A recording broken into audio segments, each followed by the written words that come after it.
Halo teman-teman Latsar, apa kabar? Semoga semua baik-baik saja ya. Kami dari kelompok 4.1 Angkatan 36 Latsar CPNS tahun 2021 akan mempraktekkan beberapa bentuk latihan kesiapsiagaan jasmani, kesiapsiagaan mental, dan kegiatan mempraktekkan kearifan lokal dalam kehidupan sehari-hari. Kelompok 4.1 beranggotakan 5 orang, yaitu Deasi Ipo Kristianti Saragi SPD, Dedi Dores Pardedi SPD, Dedi Suryadi Manik SPD, Demli Irama Hasibuan SPDI, Dirliana Silalahi SPD. Tugas ini diampu oleh Widya Suara BPSDM, Bapak Ahmad Fauzi Batubara SAP MAP. 1. Kegiatan kesiapsiagaan jasmani. Kesiapsiagaan jasmani merupakan bagian dari kemampuan awal bela negara.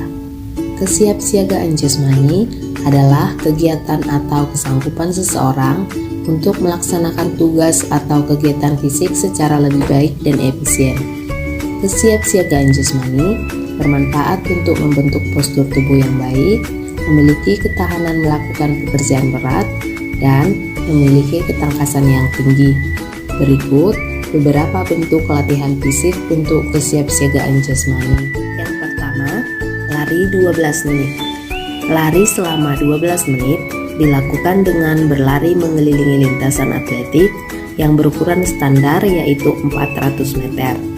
Untuk peserta pria, setidaknya dapat mencapai 6 kali putaran atau 2400 meter selama 12 menit. Untuk wanita, setidaknya mencapai 5 kali putaran atau 2000 meter. Jangan lupa untuk melakukan pemanasan atau warming up sebelum melakukan kegiatan latihan fisik agar otot-otot tubuh kita tidak kaget saat melakukan aktivitas fisik. Yang kedua, sit up. Sit up dilakukan dalam posisi tidur telentang dengan kedua kaki rapat dan ditekuk.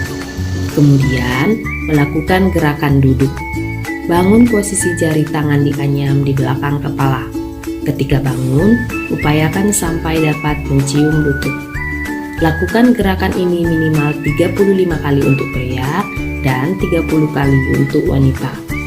Indikator keberhasilan latihan sit up adalah dapat melakukan seluruh gerakan dengan waktu tidak lebih dari 1 menit.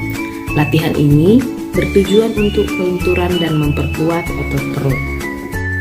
Yang ketiga, push up. Push up dilakukan dalam posisi tidur telungkup, kemudian melakukan gerakan naik turun dengan bertumpu pada kedua tangan dan kaki. Untuk laki-laki, bertumpu pada ujung kaki, dan wanita bertumpu pada lutut. Saat turun, badan tidak menyentuh tanah, dan pada saat naik, tangan kembali dalam posisi lurus. Lakukan gerakan ini minimal 35 kali untuk laki-laki dan 30 kali untuk wanita. Indikator keberhasilan latihan push up adalah dapat melakukan seluruh gerakan tersebut dengan waktu tidak lebih dari 1 menit. Yang keempat, membuat jus buah. Hidup sehat merupakan impian setiap orang di tengah-tengah lingkungan yang terkena pandemi COVID-19 seperti saat ini. Di samping latihan fisik, kita juga perlu mengkonsumsi makanan dan minuman yang juga membuat tubuh sehat. Terlebih lagi, kini tidak sedikit orang yang memiliki kegiatan padat sehari-hari membuat lupa akan kesehatan diri mereka sendiri. Mengkonsumsi jus buah adalah salah satu cara yang dapat kita lakukan untuk menjaga kesehatan tubuh kita, apalagi di masa pandemi COVID-19 seperti sekarang ini. Selain bisa mendetoks racun yang ada di dalam tubuh, jus buah juga memberikan segudang manfaat yang sangat baik bagi tubuh kita. Misalnya saja, jus buah dapat meningkatkan sistem kekebalan tubuh dan kecerdasan otak, membuat tidur kita lebih nyenyak, meningkatkan energi tubuh kita, di mana kita akan merasa lebih segar dan bersemangat dalam melakukan aktivitas kita sehari-hari. Manfaat lainnya yang dapat kita rasakan adalah dengan mengkonsumsi jus buah dapat membantu proses penurunan berat badan. Itulah beberapa bentuk latihan fisik dan tindakan untuk kesiapsiagaan jasmani. 2. Kesiapsiagaan mental. Kesehatan mental yang baik adalah kondisi ketika batin kita berada dalam keadaan tentram dan tenang, sehingga memungkinkan kita untuk menikmati kehidupan sehari-hari dan menghargai orang lain. Di sekitar ada beberapa kesehatan mental yang buruk, yaitu seperti stres, depresi, sedih, cemas, dan halusinasi. Apa saja kegiatan fisik yang membuat mental kita sehat? Yang pertama, berkebun. Inilah hal positif yang kamu rasakan saat berkebun. Berkebun bisa membuat suasana hati menjadi lebih senang dan bahagia. Karena dengan berkebun, kita dapat meningkatkan hormon serotonin dan dopamin yang membuat perasaan lebih nyaman dan lebih gembira. Berkebun membuat tubuh kita menjadi sehat. Karena saat berkebun, tentunya tubuh kita ikut bergerak aktif. Berkebun dapat menguatkan kondisi mental, seperti mengurangi depresi, mengurangi gangguan kecemasan, dan mengurangi gangguan suasana hati. Dengan berkebun, kita dapat mengurangi hormon kortisol yang menjadi penyebab tubuh kita merasakan stres. Waktu berkebun menjadi kesempatan kita untuk berinteraksi dengan alam dan lingkungan.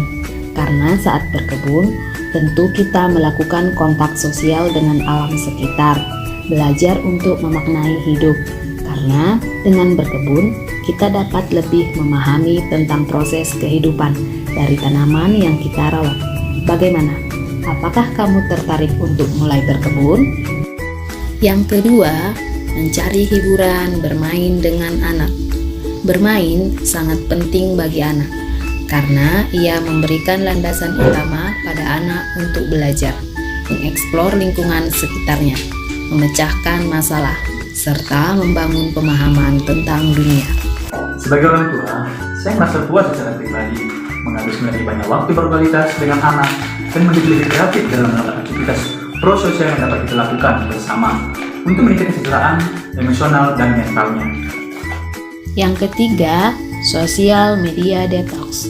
Sosial media detox merupakan upaya pembatasan akses pada situs jejaring sosial, baik bersifat sementara maupun permanen. Selain fokus pada interaksi sosial di kehidupan nyata, detoksifikasi dinilai perlu dilakukan untuk menghindari stres. Penelitian menunjukkan fakta bahwa media sosial ikut andil dalam menciptakan gangguan psikologis seperti stres dan cemas, yang lama-kelamaan bisa mengurangi kesehatan mental. Masalah psikologis dapat muncul karena banyak faktor, misalnya cemburu dengan potret kehidupan orang lain yang tampak lebih baik, tuntutan untuk membalas setiap komentar dan pesan masuk, merasa harus selalu mengikuti status atau unggahan terbaru, dan lain sebagainya. Manfaat sosial media detox untuk kesehatan mental. Dengan alasan di atas, sosial media detox adalah hal yang sangat wajar untuk dilakukan, terlebih untuk orang-orang yang ingin menjaga kesehatan mentalnya dari pengaruh yang ditimbulkan. Ada banyak manfaat sosial media detox untuk kesehatan mental. Di antaranya adalah memperbaiki kualitas tidur. Dengan melakukan sosial media detox, itu artinya kamu juga membatasi penggunaan ponsel untuk mengaksesnya. Sinar biru pada cahaya smartphone bisa menghambat pelepasan melatonin, hormon pemicu rasa kantuk. Itulah sebabnya mengapa kamu akan sulit tertidur saat sedang memainkan gadget. Dengan membatasi penggunaan ponsel untuk mengakses sosial media, kamu dapat terhindar dari paparan sinar itu, terutama pada malam hari. Tidur adalah cara terbaik untuk mengembalikan dan mengatur ulang fungsi banyak organ. Tanpa tidur yang cukup, seseorang beresiko untuk mengalami gangguan kesehatan, termasuk pada mental. Mencegah gangguan kecemasan. Penggunaan sosial media yang kurang memuaskan diri bisa mengganggu aspek emosional, kemudian membuat pemakainya merasa seolah-olah terisolasi. Hal tersebut memaksa pengguna sosial media untuk merasa harus terus terhubung dengan cara selalu mengecek notifikasi di ponsel. Jika dibiarkan, kondisi ini akan berdampak pada kesehatan mental, terutama gangguan kesehatan. Memperbaiki mood. Sosial media detox diyakini dapat memperbaiki mood atau suasana hati. Penelitian membuktikan sosial media bisa mengubah suasana hati penggunanya dalam sekejap.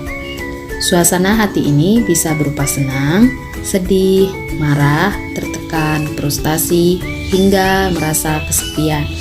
Perubahan-perubahan tersebut bisa mempengaruhi kesehatan mental secara perlahan, yang berujung pada gangguan bipolar atau depresi akut.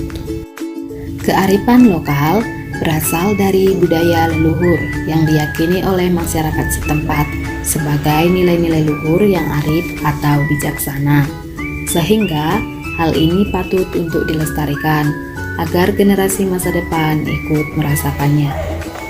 Peranan kearifan lokal dalam membendung dampak globalisasi yang negatif terhadap persoalan lingkungan, terutama mengenai agama, sangat berarti dalam masyarakat pluralisme di Indonesia. Yang pertama, menjalankan ibadah sesuai kepercayaan masing-masing.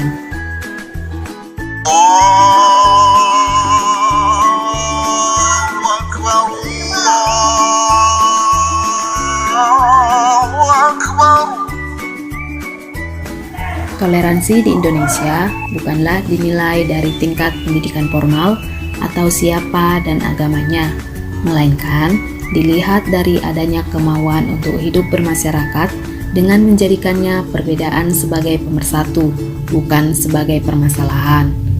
Oleh karena itu, sebagai generasi muda haruslah menjadi agen dalam menjaga kearifan lokal sebagai kebudayaan nasional, dalam memicu tumbuhnya jiwa-jiwa toleransi antar agama, agar konflik-konflik yang ditimbulkan adanya perbedaan agama bisa diminimalisir, bahkan bisa dituntaskan. Yang kedua, melestarikan budaya daerah. Di zaman modern ini, budaya Indonesia mulai tergeser oleh masuknya budaya asing ke dalam Indonesia, mulai dari gaya berpakaian, selera tentang makanan, dan budaya-budaya lainnya. Budaya asing tentu memberikan dampak positif maupun negatif bagi generasi muda saat ini. Sebagai warga negara Indonesia, sudah sepatutnya membantu melindungi serta melestarikan budaya negeri tercinta. Ada berbagai cara yang dapat kita lakukan untuk membantu melestarikan budaya negeri sendiri. Salah satunya adalah belajar tari tradisional. Sebagian orang mungkin akan berpikir bahwa belajar sebuah tarian tradisional itu kuno atau ketinggalan zaman. Padahal, banyak sekali manfaat yang bisa kita dapatkan dari belajar tari-tarian tradisional. Beberapa manfaatnya antara lain yaitu menjaga kebugaran tubuh, meningkatkan konsentrasi, menambah pengetahuan tentang jenis-jenis tarian daerah, dan pastinya secara tidak langsung kita turut berpartisipasi dalam melestarikan budaya Indonesia. Belajar tari tradisional tidak akan menjadi sesuatu yang membosankan kalau kita melakukannya dengan senang hati. Justru, kegiatan ini akan menjadi sangat menyenangkan dan dapat menjadi wadah bagi diri sendiri untuk menjaga kebugaran tubuh. Karena setiap gerakannya melibatkan seluruh anggota tubuh dan disesuaikan dengan irama lagu dari masing-masing tarian tersebut. Jadi, sebagai generasi muda yang akan meneruskan kehidupan bangsa dan negara, sudah seharusnya kita melestarikan budaya Indonesia agar kehadirannya tidak hanya semata-mata sebagai suatu nama dari budaya saja, tetapi kebudayaan harus menjadi suatu ciri khas bangsa Indonesia yang dikenal dengan ragamnya oleh negara lain. Demikian video dari kami. Terima kasih sudah menonton.